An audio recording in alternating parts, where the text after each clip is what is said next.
हाँ हेलो। हाँ भैया। बोलिए। हाँ तो भैया, तो जो वृत्ति का जैसे आपने बताया, जो आवरण मतलब पहले से जो पैदाइशी आपको जो बताया गया वो वृत्ति है, एक प्रकार की वृत्ति।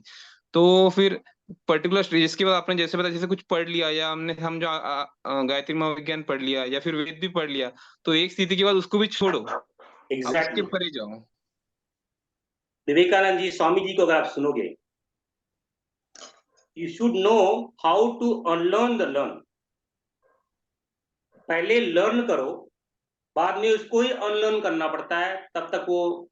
जैसे कि मैंने स्टार्ट में बताया, ब्रह्म को जानने के लिए हमारे ऋषियों ने उस पे बहुत सारे आवरण लगाए। ऐसा कुछ है नहीं भाई, ब्रह्म के ऊपर स्पूर्णा होती है तो आर्य शक्ति आती है, आर्य शक्ति के ईश्वर आता है, ईश्वर के बाद में उसके तीन भाग बनते हैं, तीन भाग से भी जो है 14 भुवन बनते हैं। 14 भुवन में एक भूलोक है, भूलोक में जो है चार तरह के जो योनियां हैं, उन चार तरह की योनियों में एक जीव है। जीव में इतने प्रकार होते हैं, ये सब आवरण बताए एक्चुअली में है नहीं। और फिर इस आवरण को बता करके उसका जो है नष्टीकरण करते हैं। भाई जीव है, जीव को अपने आप को पहले भू आलोक से इन सातों लोगों 14 लोगों से ऊपर उठाना पड़ता है, फिर अपने ब्रह्मा लोक में ले जाना पड़ता है, फिर जो है विष्णु लोक में ले जाना पड़ता है, बाद में शिव लोक में ले जाना पड़ता है, उसके आगे आदि शक्ति के लोक में ले जाना पड़ता है, और आदमी ब्रह्म में चेतना में लीन करता है। ये जैसे कि थियरी में हम लोग साइंस फिजिक्स में या फिर जो है मैथ्स में माना zero equal to zero, zero equal to X. पहले हम लोग इसको परिभाषित करो, इसका जो है एक्सपेरिमेंट हमें बचपन बहुत कराया स्कूल कॉलेज में, इंजीनियरिंग कॉलेज में, कि भाई okay let's assume zero equal to X.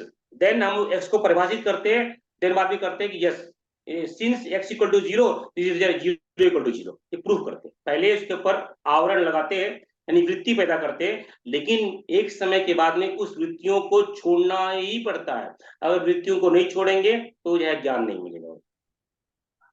पहले अध्यारोप करते हैं, अपवाद करते हैं, उसके बाद में उसका नष्टीकरण करते हैं। We should know how to unlearn. इसलिए तो स्वामी जी ने अंतिम शब्द यही बोला था, अंतिम शब्द नहीं, उन्होंने ये बताया था कि you should know how to unlearn the learn, कि जो भी लर्निंग की है उसको कैसे, how to learn unlearn the learn, कैसे जो हमने ज्ञान लिया है उसको जो है छोड़ने को भी आना चाहिए। जी भैया, जी भैया, बस एक एक बस आखिरी था। जी बोलो। एक्चुअली जैसे जो सूक्ष्म शरीर का है, जो सतोगुण से अंतःकरण और ज्ञानेंद्रिय हम्म, और सूक्ष्म पंचमहाभूतों से बना है। तो हम्म, याज्ञवल्क्य ऋषि का जो संवाद था, तो उसमें लिखा था कि सत के तीन भाग से अंतःकरण बना है, एक भाग से ज्ञानेंद्रिय बनी है। तो इसके पीछे कुछ रीजन है कि तीन भाग ही क्यों, 50-50%, दो दो भाग से क्यों नहीं बना है?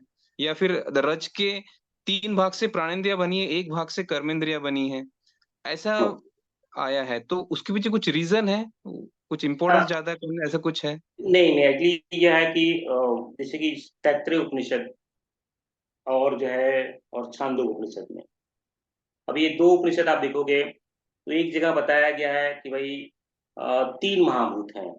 वहां पे आकाश और वायु को बताया ही नहीं, वहां पे सिर्फ क्या बता दिया, अग्नि, जल और पृथ्वी। और जो अच्छा जो है दूसरे उपनिषद में क्या बता दिया कि आकाश से वायु, वायु से जो है अग्नि, अग्नि से जल, जल से पृथ्वी। एक जगह पांच बताया और एक जगह तीन बताया। लेकिन ऋषि समझाते हुए कहते हैं कि चूंकि दोनों ही भगवान की वाणियां हैं, दोनों ही को ही ऋषि ने सूत्रबद्ध करके समझाया है, तो वहां पे जहां पे तीन बताया है उसमें जो है जो तीसरा है अग्नि के अंदर ही वायु और आकाश को मान करके बताया गया। मूलतः पांच ही तत्व हैं। तो आप जो बता रहे हैं एक जगह तीन के साथ में बताया, एक जगह पांच से बताया, ये बताने की प्रक्रिया है किस संदर्भ में किस ऋषि को ने समझाया है। वह तैत्तिरीय उपनिषद के माध्यम से समझा रहे हैं या फिर छंदोग्य उपनिषद के माध्यम से समझा रहे हैं। तो दोनों में कंफ्यूजन नहीं होना है। हमारा उद्देश्य तो उस तत्व ज्ञान के, वही मैं फिर से बता रहा हूँ, ये भी इसको इसका उपयोग सिर्फ उतने ही करो, उसको गांठ बांध के मत रखो। हमारा उद्देश्य लक्ष्य क्या है? हमारा उद्देश्य और लक्ष्य अपने आप को जानना, अपने आप को वहां शक्ति में विलीन करना, अपने आप को ब्रह्म स्वरूप में प्रतिष्ठित करना, ये उद्देश्य है। कौन से तत्व हैं आकाश कितना बड़ा है, वायु कितना बड़ा है। अगर हम आकाश में अटक जाएंगे तो योगी तांत्रिक मांत्रिक जो है बन जाएंगे, वहीं तक रुक जाएंगे। हमें तो आगे क्या करना है? हमें तो इंद्रदेव नहीं बनना है, हमें तो विष्णुदेव नहीं बनना है, हमें तो कोई नहीं बनना है। हम तो सीधे उसी में एकाकार होना चाहते हैं। तो ये ठीक है। जी ये जी मार्ग में बहुत सारे पानी पूरी की दुकान है, समोसे की दुकान है, चाट की दुकान है, मिठाई की दुकान है, शरबत की दुकान है। अभी ये इन दुकानों में मुझे सिर्फ ना बसेरा नहीं करना है। प्यास लगी है, पानी पी लिए, चल दिए। भूख लगी है, खा लिए, चल दिए। हमें तो जो है, हमें तो ऋषिकेश की यात्रा में जाना है। हमारा लक्ष्य ऋषिकेश है। न कि ये पानी पूरी की दुकान है, अरे बहुत अच्छा पानी पूरी मिलता है, यहीं रुक जाते हैं। यहीं बसेरा दिन भर पानी पूरी खाए तो पानी पूरी खाते रह जाएंगे। ऋषिकेश तो जो है किनारे लग जाएगा। उद्देश्य ऋषिकेश है। उद्देश्य ऋषिकेश है, सहस्त्रार्थ है।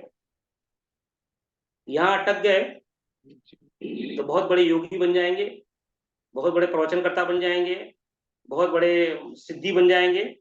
आगे नहीं बढ़ पाएंगे और यहीं से फिर विघटन होगा, फिर नीचे आ जाएंगे, फिर मूलाधार चक्र में आकर के चक्की पीसना पड़ेगा। इसलिए ऋषिकेश को हमेशा ध्यान रखो। ऋषिकेश की जी यात्रा के लिए ऋषिकेश तक ही पहुंचना है, बीच में कहीं रुकना नहीं है। जी भैया, थैंक यू भैया, प्रणाम। बहुत बहुत धन्यवाद, प्रणाम। आजकल तो जो है, हाँ वरुण भी आया हुआ है। वरुण भी है, दिख रहे हैं। वरुण चड्डा जी भी हैं, विक्रांत विमल भी हैं, नितेश भी हैं। बहुत बहुत दिनों के बाद में, चलो आप लोग जरा अपना चेहरा दिखा, बहुत दिन हो गए मिला।